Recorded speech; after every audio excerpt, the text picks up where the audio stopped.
नमस्कार, लोकसम्राट महाराष्ट्र न्यूजमध्ये आपले स्वागत।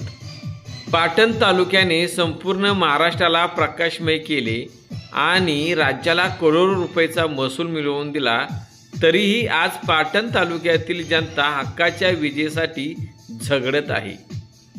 पाटण तालुक्यातील जनतेला मोफत वीज मिळावी या मागणीसाठी महाराष्ट्र निर्माण सेनेने गेले 2 दिवसापासून मुंबई आझाद मैदानावर आमरण उपोषण सुरू केले आहे। या आंदोलनाला महाराष्ट्र निर्माण सेनेचे अणुशक्तीनगर विधानसभा विभाग अध्यक्ष रवींद्र शेलार यांनी भेट देऊन आपला पाठिंबा व्यक्त केला। यावेळी बोलताना रवींद्र शेलार यांनी स्थानिक लोकप्रतिनिधीवर घणाघाती टीका केली। पाटण तालुक्याला घरगुती वीज मोफत मिळावी म्हणून मान्य राजसाहेबांचा आवडता तालुका प्रमुख म्हणून काम करणारा आमचं गौरव काटकर मुंबईमध्ये उपोषणाला बसलेले आहेत आणि आजचा दुसरा दिवस उपोषणाचा आहे। प्रशासनाने महाराष्ट्र नवनिर्माण सेना आणि उपोषण हे कुठल्या पश्चित बसत नाही, तरीसुद्धा आजचा दुसरा दिवस आहे। प्रशासनाने आज संध्याकाळपर्यंत काहीतरी योग्य दखल घ्यावी ही मी एक तालुकावासी म्हणून या ठिकाणी विनंती करतो आहे। अन्यथा महाराष्ट्र नवनिर्माण सेनेला वेगळ्या पद्धतीनं आंदोलन उभं करावं लागेल।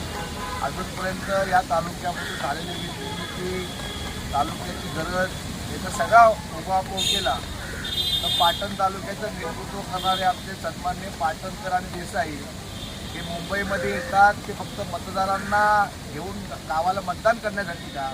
हा खऱ्या अर्थानं मुंबईवासी म्हणून आम्हाला पडलेला प्रश्न आहे। भविष्यामध्ये SIRच्या माध्यमातून ही मुंबईकरांची नावं बाद होतीलच आता, पण आमच्या गोरखनाथासारख्या चांगल्या कार्यकर्त्याच्या पाठीवर निश्चितपणे राजसाहेब कौतुकाची थाप ठोकतीलच।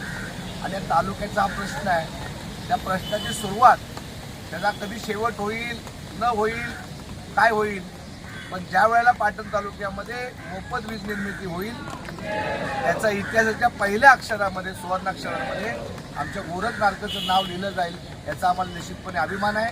कारण या आंदोलनाची सुरुवात त्याची मुहूर्तमेढ आमच्या गोरखनाथांनी केलेली आहे। त्याच्या परीने तो प्रामाणिकपणे प्रशासनाशी लढण्याचा, झुजण्याचा राजसाहेबांच्या कडवत सैनिक म्हणून प्रयत्न करतोय। पाटण तालुक्यातले सगळे पत्रकार मंडळी त्यांचं त्याला पाठबळ आहे। एवढंच सांगतो, आज थांबतो। धन्यवाद। जय हिंद, जय महाराष्ट्र। पाटण तालुक्यातील विविध संघटनांनी या आंदोलनाला आपला पूर्ण पाठिंबा दर्शवला आहे।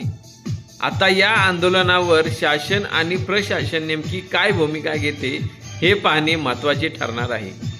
या संपूर्ण घडामोडीवर लोकसम्राट महाराष्ट्र न्यूजची करडी नजर आहे। अशाच ताज्या आणि महत्त्वाच्या अपडेटसाठी पाहत राहा लोकसम्राट महाराष्ट्र न्यूज।